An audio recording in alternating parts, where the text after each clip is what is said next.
त्यानं दाखवून दिलं, अगर हाथ लगाएगा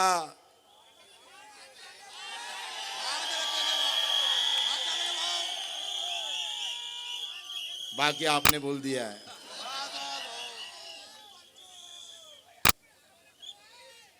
पंचवीस 20 वर्षामध्ये आम्ही विनाकारण कोणासोबत राजकीय दृष्ट्या खटकून घेतलं नाही। आम्ही खटकून घेतलाय शेतकऱ्यासाठी, शेतमजुरासाठी। हे रफिक भाई आले आमचे पुण्यावरून, काय गरज आहे हो एवढी आत्मीयता? काय जिंकलं आम्ही, काय कमावलं आम्ही? मित्र, ज्याला 2 पायानं चालता येत नाही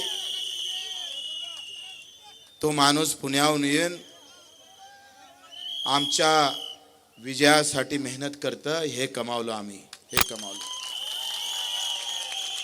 तुमचा नेता मुंबईहून येतो, पण आमचा कार्यकर्ता 2 पाय नसताना पुण्याहून येतो, लक्षात ठेवा। उधर नेताओं की गर्दी है और यहाँ कार्यकर्ताओं की गर्दी है। अरे खुर्च्या लावल्या असत्या तर मैदान कमी पडलं असतं। तुम्हाला माणसं बसायला भेटत नाही तर खुर्चीचं अंतर 10 फूट ठेवतात साले हो।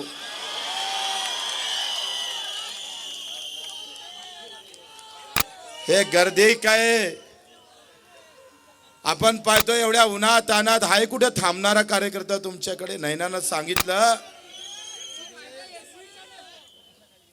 हा कार्यकर्ता जीवा मरणाची कुठलीही कधीही पर्वा करत नाही। अरे आम्ही भाग्यवान आहे का 300 वर्षा अगोदर जो इतिहास छत्रपती शिवरायानं रचला,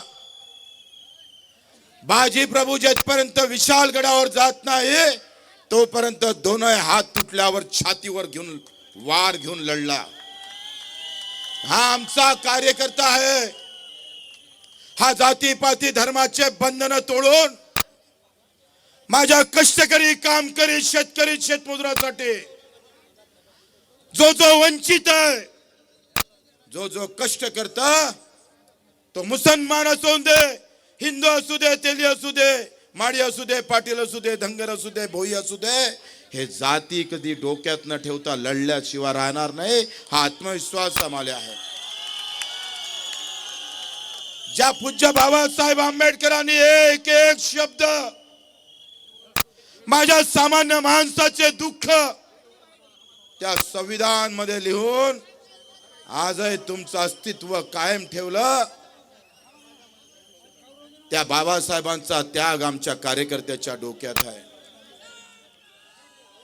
छत्रपती शिवराय गेल्यानंतर जनकल्याणी राज्य जर कोणी चालवलं असेल तर त्या राजमाता, राष्ट्रमाता अहिल्यादेवी होळकरांची आम्ही खऱ्या अर्थानं कार्यकर्ते आहोत, लक्षात घ्या। महात्मा फुले असेल, अण्णाभाऊ साठे असेल, या सगळ्या विचारवंताच्या विचारावर एक एक पाऊल मित्र टाकायचं आहे। काल त्यांनी असं प्लॅनिंग होतं का आम्ही मैदान बुक केल्यानंतर आम्ही तिथं जावं, मारावं, कुठेतरी दंगा करावा आणि आमच्या दोघांना अटक अंदर घालावं। पण हे प्लॅनिंग तुमच्या आमच्या समजदारीनं ते रद्द झालं। एवढ्या खालच्या स्तरावरचं राजकारण ह्या जिल्ह्यात कधीच झालं नाही। 22 तारखेला भाजपाची परवानगी रद्द झाली। अधिकाऱ्यानं सांगितलं का तुम्हाला परवानगी देता येणार नाही, प्रहार शक्तीला ते मैदान दिलेलं आहे। 23 तारखेला सकाळी 8 वाजता सीओ गेले आणि सीओनं पूर्ण मैदान पाहिलं, तिथं रानाचा मंडप लागला होता। लगेच पोलीस आयुक्ताला नोटीस दिली। अत्याचार कसा असतं एखाद्या पिक्चर मध्ये सुद्धा अशा पद्धतीने दाखवल्या जात नाही, त्याचा बदला घ्यावा लागतो म्हणून सांगतोय। मित्रो, हा लोकशाहीचा खून आहे। दिनेश बुपची सभा रद्द नाही केली, लोकशाहीवर घाला घातला आहे आणि जो भारताच्या लोकशाहीवर घाला घाला त्याला उपळून फेकण्याची ताकद प्रहार मध्ये आहे, लक्षात ठेवा।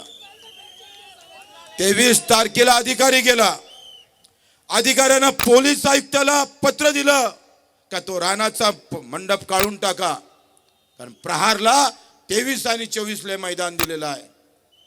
आणि अतिरेकेचा मला वाटते हद ओलांडून टाकली.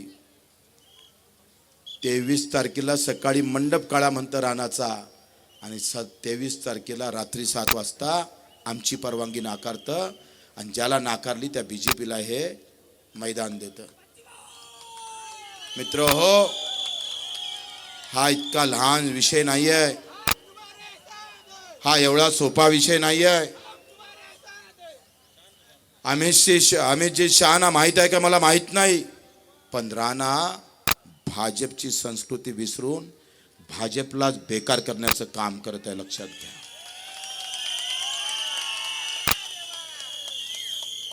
या राणामुळे आम्ही पाहतो अवघ्या महाराष्ट्रामध्ये कालचं जे प्रकरण झालं ना, याचे परिणाम पुऱ्या महाराष्ट्रात उमटल्याशिवाय राहणार नाही, लक्षात ठेवा. अरे चंद्रशेखरजी बावनकुळे आम्ही सांगतोय अर्ज भराच्या अगोदर आणि हायकोर्टाचा निकाल लागाच्या अगोदर बावनकुळेजी असं म्हणतं का निकाल लागला आणि तो नवनीतजी राणाच्या बाजूने लागला. अरे 10वीतला पेपर फुटला आम्ही ऐकलं होतं आतापर्यंत, पण न्यायालयातला पेपर फुटताना पहिल्यांदा पाहिला निर्णय फुटताना. ही अराजकता नाही, हे कायद्याचं राज्य आहे. इथं कायदा जर पायदुळी तुडल्या जात असेल तर ते एखाद्या माणसाच्या खुनापेक्षाही मोठा अपराध आहे. इथं कायदाच तुटला असेल, कायदा जर चीर करून त्या कायद्या या ठिकाणी पूजन करतायत. बोला छत्रपती श्री